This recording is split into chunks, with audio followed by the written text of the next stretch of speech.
Happy day, everybody, and welcome back to MindofAK with AK Wright. I am a writing sculptor, sculpting writer, and whatevs. And if I had to describe my year in one word, it would be busy. Just how busy, you might be wondering. How about this busy? I somehow defied all logic for 2 years in a row and somehow did 56 custom sculptures. And it had me wondering again what I considered my top 15 of the year. So I went back to my junior high days to utilize my trigonometry skills. Then I remembered I almost failed trigonometry, so I went about a whole different way to try to figure this out. And I'm presenting to you today my top 15 sculptures of 2022. So let's sit back, reminisce a little bit, and have some fun.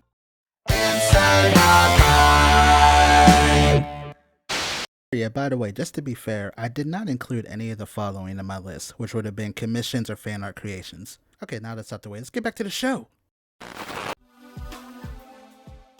Time to get into this list with numbers 15 through 11. These first 5 I actually made before my YouTube career started, but I'm still including them. Number 15 is Smite the Dream Giver. This one had a lot of sentimental value for me because this is actually a character I created when I was a child who I dedicated to my mother who passed away in 2018. I finally got to recreate him and I fulfilled a promise to her. So Mom, this is for you. Smite is out here in the world.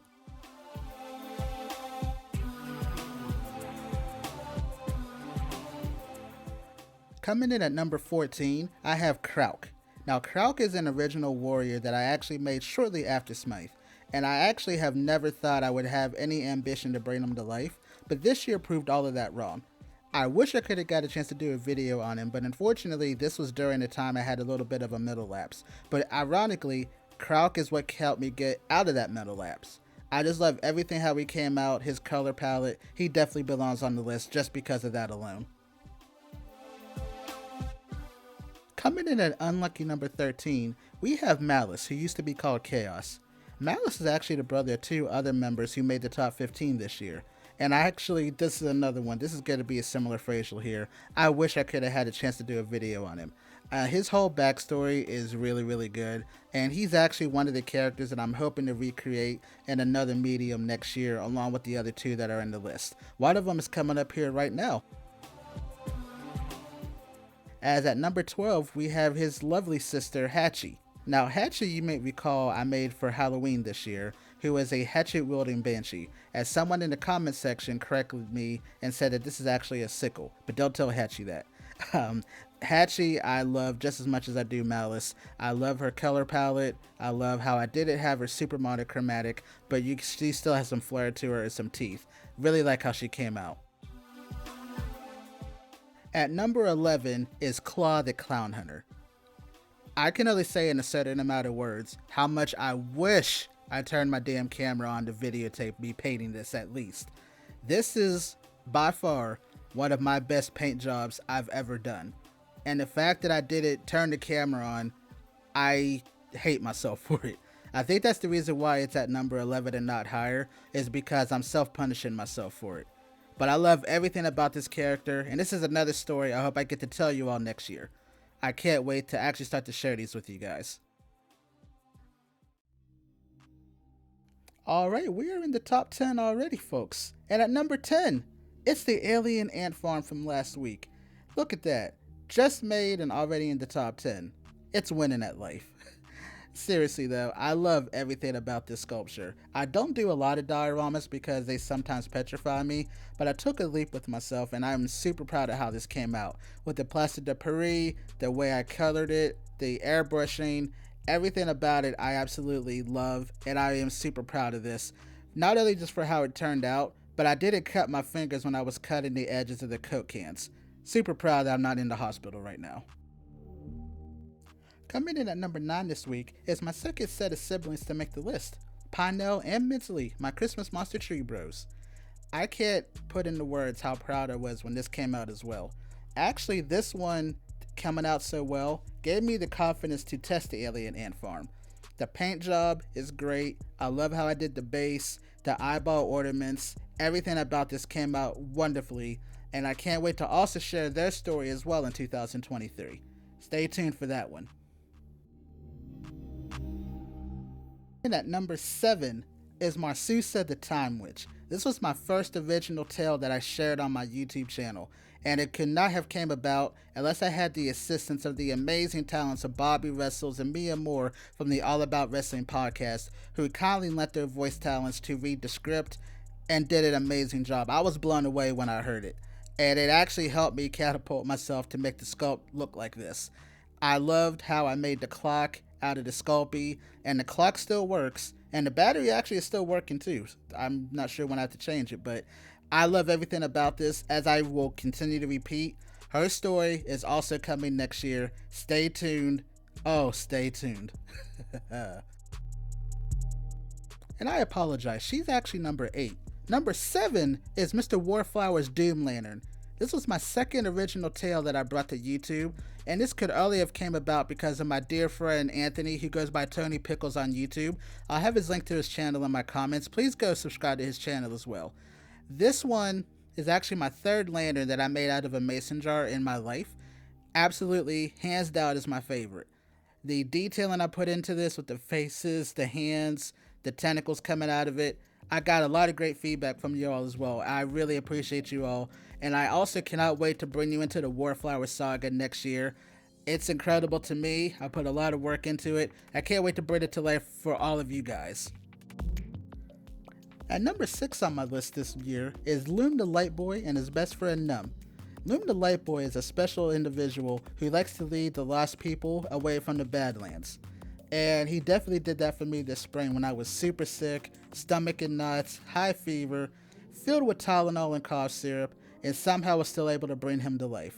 I love the paint job on him. It's a little bit different from what I'm normally doing. The way his head came out, everything about him I love, including his story, which I'm excited to bring to life as well.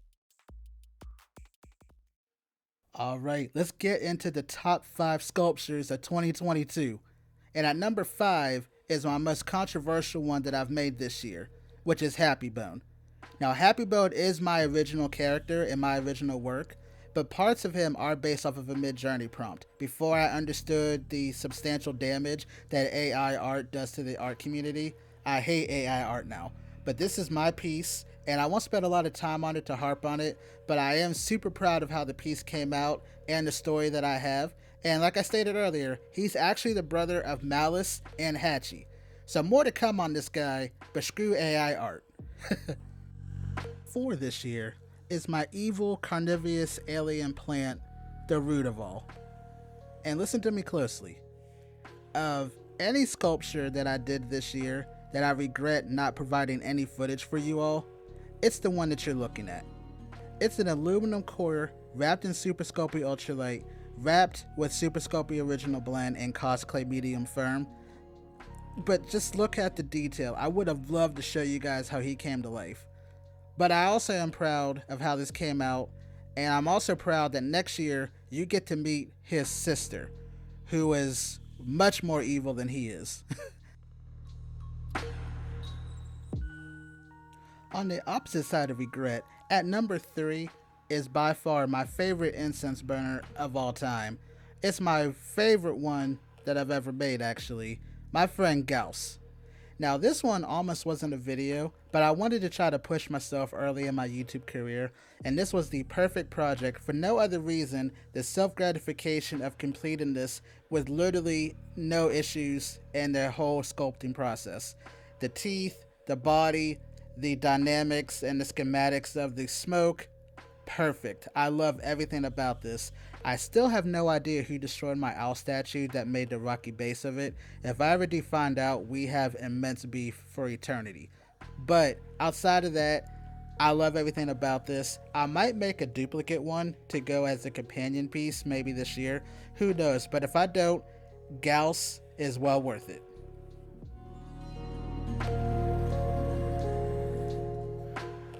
Now, I admittedly have been in a seesaw for the last few days for what my number 1 and number 2 would be, but I figured it out. Number 2, the Black Friday Nightmare. Yes, you knew this was going to be in the top 2. This almost was number 1 by literally a very thin margin, but still, I love everything about this piece. This was so much fun to make. The gratification on its completion was leaps and bounds what I needed at that time of the year. I came up with this actually a few days before I even started it.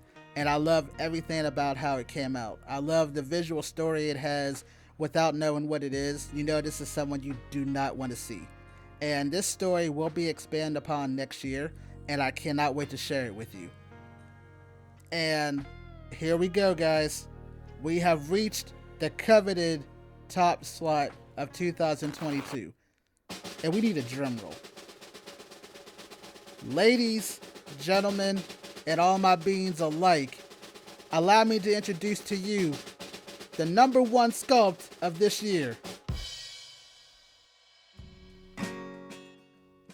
My number one sculpture this year, Darge the Sea Beast. I'm going to skip the schematic and sculpting part aside and get into also why this is number one. When I made this piece, this is how I chose to start my YouTube career. Not just YouTube, but my crafting and writing career as well.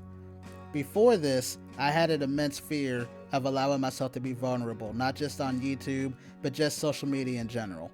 I have attempted and wanted to do this for such a long time, and I finally buckled down, and I chose him to start it. And your response to him, I will never forget how much warmth you had. This is a calling to anyone. If you're scared to take the leap, take the leap. It's going to be so worth it in the end.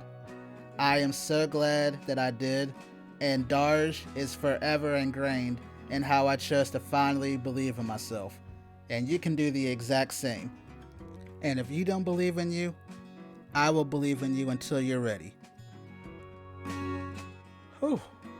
What a little more than half a year that we've had here, huh? Makes you wonder how we're going to be next year. I say we because without any of you, there is no me. And I truly appreciate every single one of you who have been supporting the channel. If you're new here and you like what you see, go ahead and click the like button, subscribe to the channel, and set your bell notification for all future updates. Before I end the video, I do want to do a call to all of you just to expand upon that.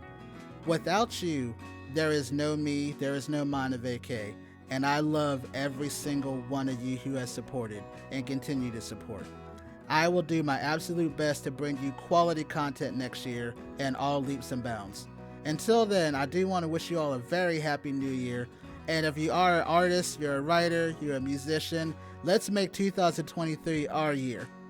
Stay loved, stay blessed. See you next time, folks.